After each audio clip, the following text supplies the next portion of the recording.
વિદ્યાર્થી મિત્રો, અમારી યુટ્યુબ ચેનલ ટીચિંગ મેથ્સ સેલ્જિયમમાં આપનું હાર્દિક સ્વાગત છે.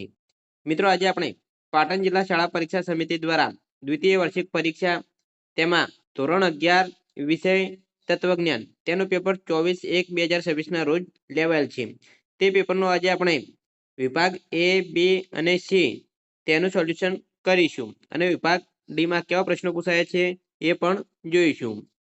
મિત્રો, તમે ચેનલમાં નવા હો, હજુ સુધી ચેનલને સબસ્ક્રાઇબ ના કરી હોય તો ચેનલને સબસ્ક્રાઇબ કરવા વિનંતી, જેથી તમને જે નવી નવી અપડેટો આવે છે તે અપડેટો મળતી રહે. મિત્રો, વધુ સમય ન લેતા આપણે પેપરનું સોલ્યુશન કરીશું. તેમાં હે વિભાગ એ, જે 10 ગુણમાં પૂછાયેલો છે. પહેલો જ પ્રશ્ન, દલીલના પ્રામાણ્યનો આધાર શેના પર છે? તો જવાબ આવશે ડી, રૂપ પર. 2, વિધાન હંમેશા કયા કાળમાં રજૂ થતું હોય છે? જવાબ આવશે બે, વર્તમાન કાળમાં. 3, સામર્થ્ય અનુમાનના મુખ્ય પ્રકાર કેટલા છે? જવાબ આવશે ડી, 7. 4, સત્યતા ફલનલક્ષી સંયુક્ત વિધાનના કેટલા પ્રકારો છે? જવાબ આવશે એ, 5.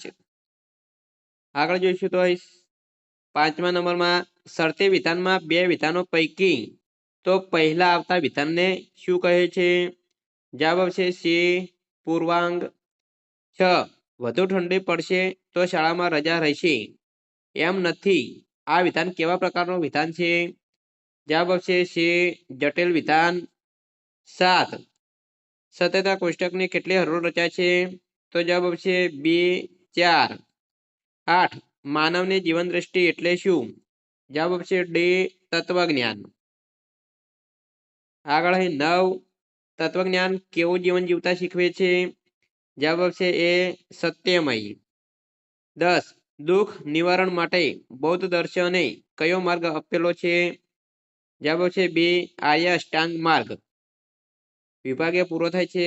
આગળ આપણે વિભાગ બી જોઈશું. 11, અનુમાનની શાબ્દિક રજૂઆત ને શું કહે છે? તો જવાબ આવશે દલીલ કહે છે. 12, વહેલા ઉઠવાની ટેવ પાડો, આ વિધાન છે કે વાક્ય? જણાવો. તો આ વાક્ય છે. 13, વિધાન પરક અચલ એટલે શું? તો જવાબ આવશે અમુક નિશ્ચિત વિધાન માટે વાપરવામાં આવતા પ્રતીકને વિધાન પરક અચલ કહે છે. 14, તત્વજ્ઞાનનો મુદ્રાલેખ શું છે? તો જવાબ આવશે તત્વજ્ઞાનનો મુદ્રાલેખ સ્વચિંતનશીલતા છે. 15, જૈન દર્શનના પ્રથમ અને 24મા તીર્થકર કોણ હતા? તો જૈન દર્શનના પ્રથમ તીર્થકર ઋષભદેવ અને 24મા તીર્થકર મહાવીર સ્વામી એટલે કે વર્તમાન હતા. આગળ આપણે વિભાગ સી જોઈશું, જેમાં પ્રત્યેક 2-2 ગુણમાં પ્રશ્ન પૂછાયેલા છે. 16, નીચેની દલીલના આધાર વિધાન અને ફલિત વિધાન ઓળખાવો. 1, આજે વરસાદ આવશે કેમ કે, આ આધાર વિધાન છે. બીજા નંબરમાં આપેલું છે આકાશમાં એ પ્રકારના વાદળો છે, આ ફલિત વિધાન આપેલું છે. 17, નીચે આપેલ નિરૂપાધિક વિધાનનો પ્રકાર જણાવી પદોની વ્યક્તિ જણાવો. 1, સર્વ વેપારીઓ પૈસાદાર વ્યક્તિઓ છે, તો આવશે સર્વદેશી વિધિવાચક વિધાન. 18, સામર્થ્ય અનુમાનના 7 પ્રકારોના નામ લખો. જવાબ, તો મિત્રો એ જવાબમાં 7 પ્રકાર આપેલા છે, તે તમે લખી શકો છો. આગળ જોઈશું તો 19, દ્વિમુખી કારકો કેટલા છે, કયા કયા? જવાબ, જો મિત્રો તમે ચેનલમાં નવા હો, હજુ સુધી ચેનલને સબસ્ક્રાઇબ ના કરી હોય તો ચેનલને સબસ્ક્રાઇબ કરવા વિનંતી, જેથી તમને જે નવી નવી અપડેટો આવે છે તે અપડેટો મળતી રહે. આગળ આપણે જોઈશું તો 20, નીચે આપેલા સંયુક્ત વિધાનમાં યોગ્ય પ્રતીકો વાપરી પ્રાપ્તિક રજૂઆત કરો. હિમાલય પર્વત છે અને ગંગા પવિત્ર નદી છે.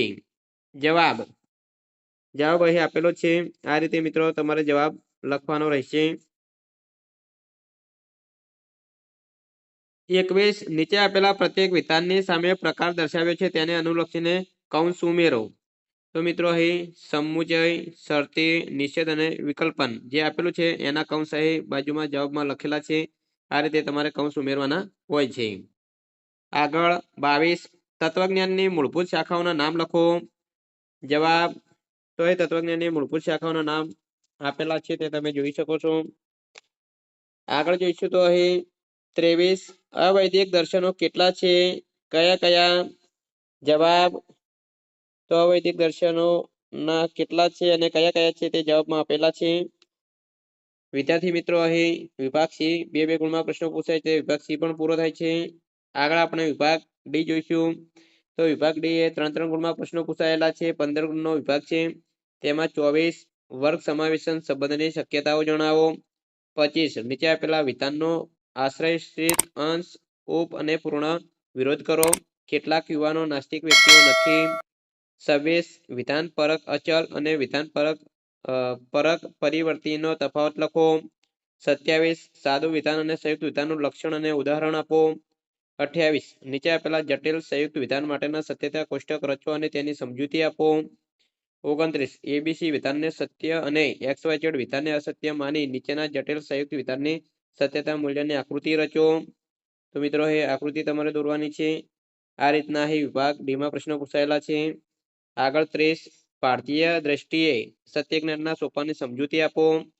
31 નીચે આપેલા ફકરા પરથી માંગ્યા પ્રમાણે જવાબ લખો. એક ફકરો આપેલો છે, તેના આધારે 3 પ્રશ્નો પૂછાયા છે. તેમાં પહેલો પ્રશ્ન, તત્વજ્ઞાન મૂળ કઈ ભાષાનો શબ્દ છે? તો એ જવાબ આવશે ગ્રીક. અહીં લખેલું છે કે જે મૂળ ગ્રીક શબ્દ છે. 2 સોફિયાનો અર્થ શું થાય? તો જવાબ છે સોફિયાનો અર્થ આપેલો છે ડહાપણ કે વિવેક જ્ઞાન થાય છે. 3 વિવેક જ્ઞાન અંગે કેદારનાથજીનો મત શું છે? તો જવાબ છે વિવેક જ્ઞાન અંગે કેદારજીનાથનો મત વિવેક એટલે શુદ્ધ બુદ્ધથી યોગ્ય રીતે નિર્ણય કરવાની શક્તિ. આ રીતે મિત્રો તમારે 3 પ્રશ્નના જવાબ આપવાના હતા. હવે આગળ આપણે વિભાગ ડી જોઈશું, જેમાં પ્રત્યેક પ્રશ્ન એ 5-5 ગુણનો છે. 3માંથી કોઈ પણ 2 લખવાના હતા. એમાં 32મો પૂછાય છે કે વિકલ્પન એટલે શું? તેનું ઉદાહરણ, પ્રાપ્તિક રજૂઆત, સત્યતા મૂલ્યનો નિયમ અને સત્યતા કોષ્ટકની સમજૂતી આપો. 33માં પૂછાય નીચે આપેલા જટિલ સંયુક્ત વિધાન માટેના સત્યતા કોષ્ટક રચો. અને આગળ 34મો એક પેરેગ્રાફ આપેલો છે ફકરો, એના આધારે તમારે પ્રશ્નોના જવાબ આપવાના છે. હવે 5 પ્રશ્ન પૂછાય છે. તેમાં પહેલો પ્રશ્ન, તમામ દર્શનો શેની વિચારણા કરે છે? તો જવાબ આવશે તમામ દર્શનો જ્ઞાન અંગેની, અહીં આપેલું છે જ્ઞાન અંગેની વિચારણા કરે છે. 2 વૈદિક દર્શનો કેટલા છે? તો જવાબ આવશે વૈદિક દર્શનો 6 દર્શનો છે. 3 ન્યાય દર્શનના પ્રણેતા કોણ છે? તો ન્યાય દર્શનના પ્રણેતા ગૌતમ મુનિ છે. 4 સાંખ્ય દર્શનનું દ્રષ્ટિબિંદુ કેવું છે? તો સાંખ્ય દર્શનનું દ્રષ્ટિબિંદુ દ્વૈતવાદી અને વાસ્તવવાદી છે. 5 કુમારલ પદ્મમાં આપ્યો છે કુમારેલ ભટ્ટ પ્રમાણનો સ્વીકાર કરે છે. કેટલા પ્રમાણનો સ્વીકાર કરે છે? તો એ આપેલું છે 6 પ્રમાણનો સ્વીકાર કરે છે. તો વિદ્યાર્થી મિત્રો અહીં જે તત્વજ્ઞાન ધોરણ 11માં જે પેપર લેવલ છે તે પેપરનું સોલ્યુશન પૂરું થાય છે. જો મિત્રો વિડીયો સારો લાગ્યો હોય તો લાઈક કરો, શેર કરો અને ચેનલને સબસ્ક્રાઇબ કરવાનું બાકી હોય તો સબસ્ક્રાઇબ કરી દેજો, જેથી તમને જે નવી નવી અપડેટો આવે છે અને દ્વિતીય વાર્ષિક પરીક્ષા ધોરણ 11ના તમામ જે પાટણ જિલ્લામાં લેવાયેલ છે એ પેપરના સોલ્યુશન કરેલા એ વિડીયો ચેનલમાં મૂકેલા છે, તે તમે જોઈ શકો છો.